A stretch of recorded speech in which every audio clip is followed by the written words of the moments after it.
may picture mo at kasi ipak natin sa yung lima. Oo. 35 lang po. Tatanong ko nga, tatanong ko dapat mo lang 70. Nakatotoo ka na ito eh. Yung cookies talaga na binibenta ko. Sa Gadose. Bakit kaya ganito mura?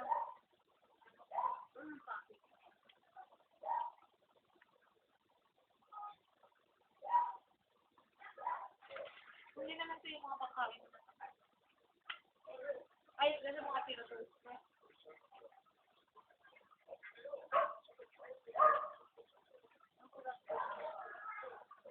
Bilang. Tatlong ako.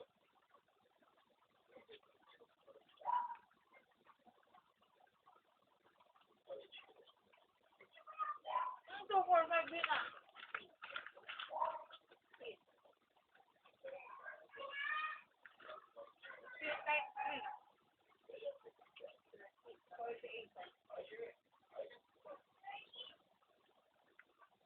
Wala mong ganito pala sa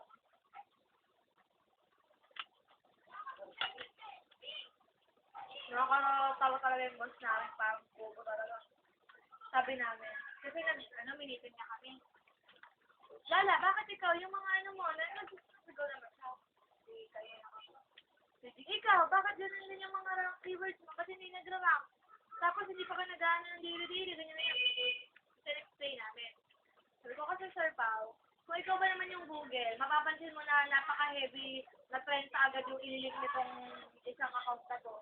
Tapos the following week, hindi makakagawa. Kasi madal nga marami na pinapasingit na trabaho sa amin. So tingin mo, maniniwala si Google na, natural link. Diba hindi kaya parang ang drastic na trend sa isang araw?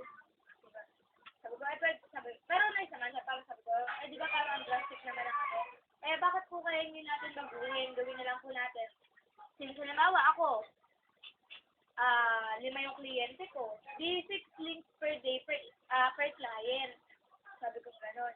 Para at least, kung meron man akong 2 araw na hindi magawang link, halimbawa pag-rest day, kumaga hindi maghihinga sa Google na hindi ako parang bot or spammer. Kasi alam niya na, kumaga at least everyday, meron naman ako mga 5 to 6 link o kaya 10 links, mga ganun. Kaya hindi ganun ka heavy. Basta weekly within everyday, nakakagawa ka. Sabi niya, hindi, paano yung daily report? Sabi ko, di per Excel file ko, kung ilan yung gagawin na, hindi ko na, nahirap bilangin yun eh. Nahirap po bilangin. Sabi ko, di ba ang importante naman po yung racket? Kailangan nyo rin magpasa ng daily report. Magpapasa naman po kami ng daily report, pero hindi nga lang talaga isang client per day. So, sabi niya, hindi nga, wag na yun. Basta, bakit sa akin, gumana sa akin yung strategy na yun. Sabi ko, tignan niyo po, Sir Paul, di ba nang hindi niya nahihawak yung isang account ko, yung Paradise? Hello. O, di ba po, pagkatapos yung gawin niyo sa project niyo, na siya, bumagsak na yung ranking. Dapat, after niyo siya mapatap 10 ng 2 linggo, after that, wala na. Hindi, yun. So, sabi ko, naiwas na kami ni G. Nakasinangot na kami. Salpas na sagot, hindi namin pinapakasdan. Kaya, nag-team meeting tayo, sinagot ni Gino bago. Sir Pao naman paano mo sasabing team meeting pag nagsasabi naman kami sa session, hindi ka naman nakikinig. Anong team dito? Parang ikaw wala yung sarili natin. Ikaw wala yung may say. Tapos magagalitan. Bisaya kasi kaya matapos. Kaso ang Bisaya ko. Maganda. Sabi tuloy ng isang Sabrina.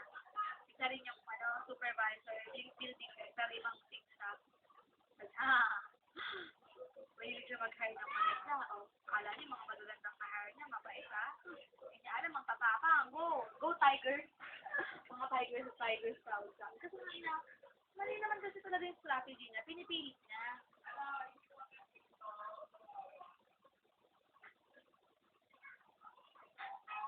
Ikaw lala, bakit lalis ka? Hindi mo ba babawa yung iron? Ayun ko, umuwi naman ako ng maaga, hindi pag nalito ako, nakatis naman nila eh. Kinakatas ang kaba ko po. Ay, sa loob ko, siguro gusto ko nakatas. Kahit late maglaro.